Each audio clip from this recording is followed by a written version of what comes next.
Dajjaaj Waldi Gabreel ta'uu akkasuma Harar gara Harar kan kumaandarrii gara Harar deemee yookaan hoogganaa waraanaa Minilik kan Hararitti ergame Dajjaaj Mokonnon Armii Maarchii into Harar nama Dajjaaj Mokonnon jedhamu kan akka gara Harar ergame don't forget please hin dagatinaadhaan jaa. The resisting force of Emir Abdullahi 1885 up to 1887 of Harari and Bakar Ware of Eastern Oromo were defeated at Chalanko at the Battle of Chalanko on 6 January 1887. Humni waraanaa naannoo Hararii kan hoogganamuun Amiira isaanii Amir Abdullaahi bara 1885 haga bara 1887tti kan dura dhaabbatee fi akkasuma Harar kan weeraree Minilikiin gaafa weeraru Amir Abdullaahi kan dura dhaabbatee fi akkasuma Bakar Waaree kan hoogganaa Oromoo Bahar Argeera jirtuutiif jechuudha. Were defeated at the Calanqo. Isaan kunneen maal ta'ani?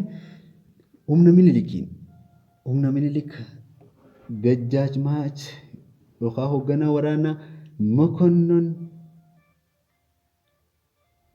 Dajjaaj Mokonnon kan hoogganamaniin humni waraanaa Minilik kan Emir Abdullaahii fi Oromoo Isti Harargee kan ta'an Bakar Waaree fa'aa kan Battle of Calanqoo irratti injifateedha ture jechuudha. Bara 1887 Januaarii 6 ture jechuudha. Guyyaan sanii gaafa san egaa Minilik babal'ifannaa isaa gara bahaatiin hangaffite ture jechuudha. Gara kallattii saawuziistirniidhaan kan ittiin gadi milkaa'e Battle of Calanqoodhaan jechuudha. The Great Famine of Kifuken. Great Famine or Evil Day of 1888 up to 92. Egaa Great Famine yookaan beelti hamaan Itoophiyaa keessatti kan mudate Kifukan jedhamuun kan beekamu Evil Day guyyaa hamaa jedhaniin yookaan guyyaa badaa hin taane jechuudha. Bara 1888 haga 92tti. Great Famine yookaan Kifukan kan jedhaniin kuni kan jedhamu kuni contributed to the Minilik territorial expansion to a part of southern Ethiopia. Akka Minilikiin southern Ethiopia kanatti daangaa isaa babal'ifatuuf sababa yookaan gumaacha wayii gumaacha jira. Maaltu Great Famine yookaan Kifukaniin kun dhufuun sababa babal'ifannaa isaa kanaaf waan takka akka kaa'umsaatti waan godheef kan qabu ture Minilikii. Accordingly, Minilik's army occupied Dauro, Konta, and Kambata in 1889 ni weerare. Minilikiin beela hammaatisan irraa jechuudha kan naannolee kibbaa kana weeraruu eegale. And akkasuma bara 1890tti respectively wal duraa duubaan jechuudha. Dauro Konta 1889tti akkasuma 1890tti Kambata weeraruudhaan Minilikiin kan if jala galche ture. From the early 1890 keessatti jalqaba 1890 irraa haga 1894tti Minilik army controlled Bale, Sidama, Gamo Gofa and Walaita. Kuniga second phase Minilik keessatti kan ramadamu jechuudha. Second phase of expansion, territorial expansion of Emperor Minilik jechuudha. And well, in the campaign to Walaita,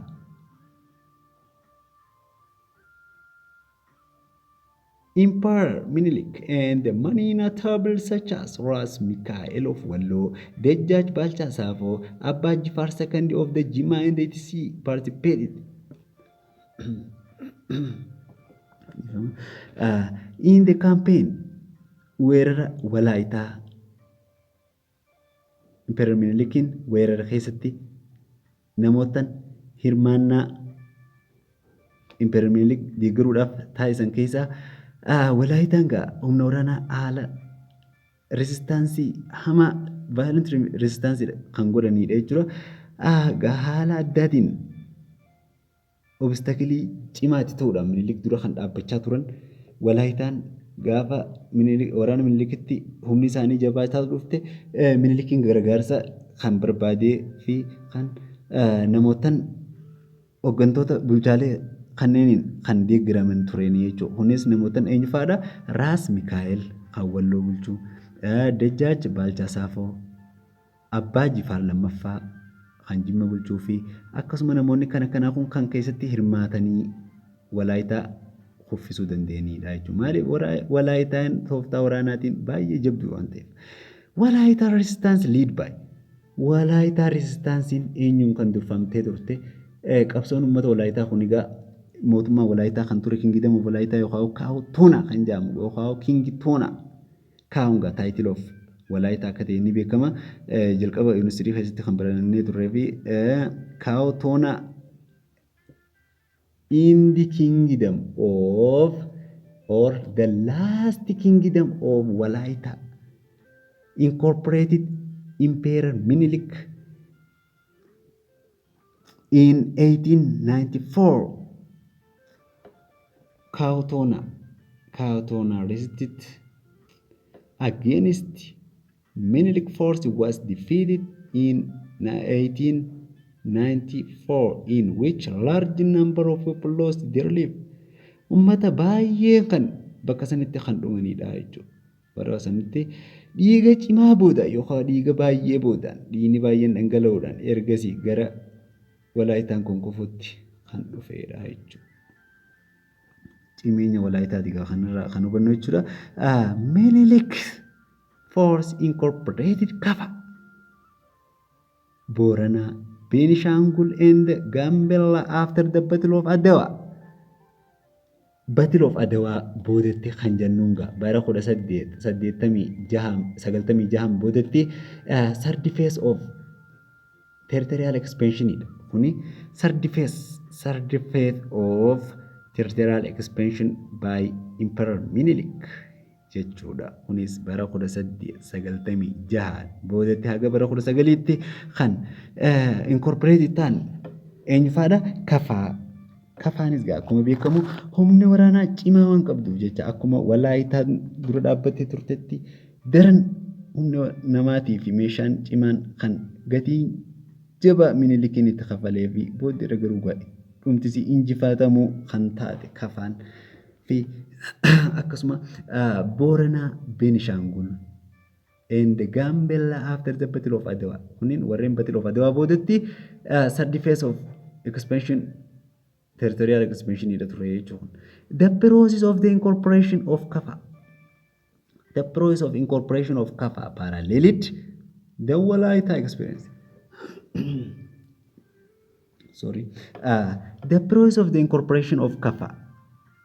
Haala akkamii Kafaan kun qabatamuu dandeenya? Paralleled the Walaita. Akkuma Walaitaatti dura dhaabbata Walaayitaan dura dhaabbachaa turte kunis daran kan dura cimee dhaabbatee fi in the term human cost. Humni namaallee gatii cimaa gara humna namaatiif meeshaan illee kan itti kafalaa turan. Tooftaa waraanaa isaaniillee kan Minilik kan caalu ture jechuudha.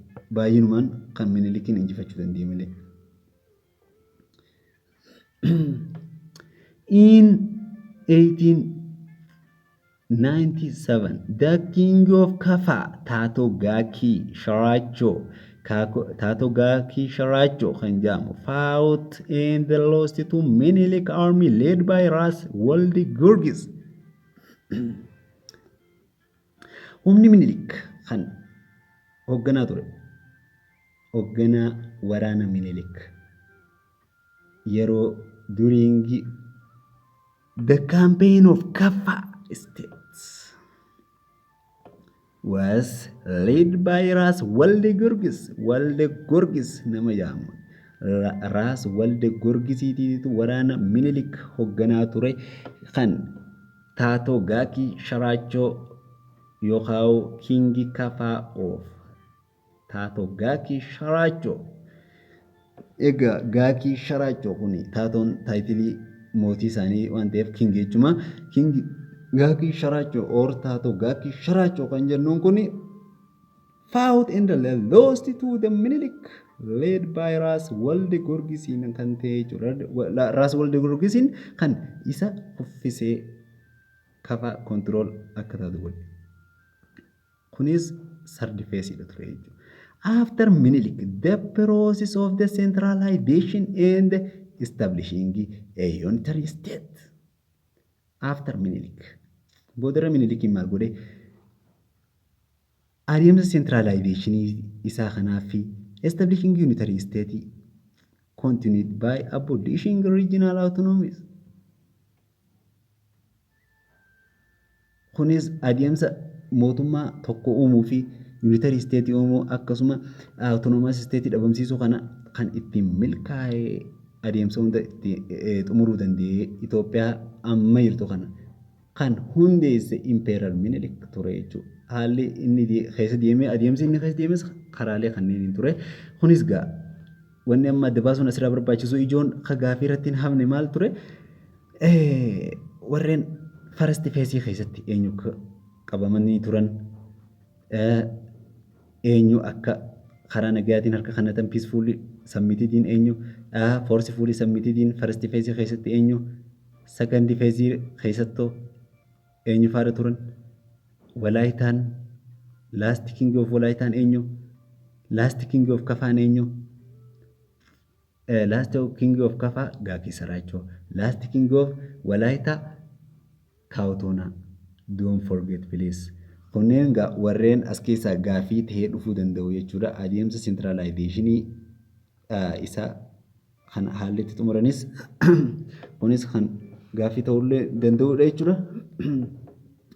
Akkasuma Ras Walde Gorgis ajajaa waraanaa Ras Walde Gorgis ajajaa waraanaa Minilik yeroo weerara Kafaa irratti godhamu bara 1997 Ras Walde Gorgis akkan irraanfannee gaaffii irratti qormaata faayinaal irratti isin dhufuu waan danda'uuf Harar kan qabamte eenyuuni? Ajajaa waraanaa eenyu?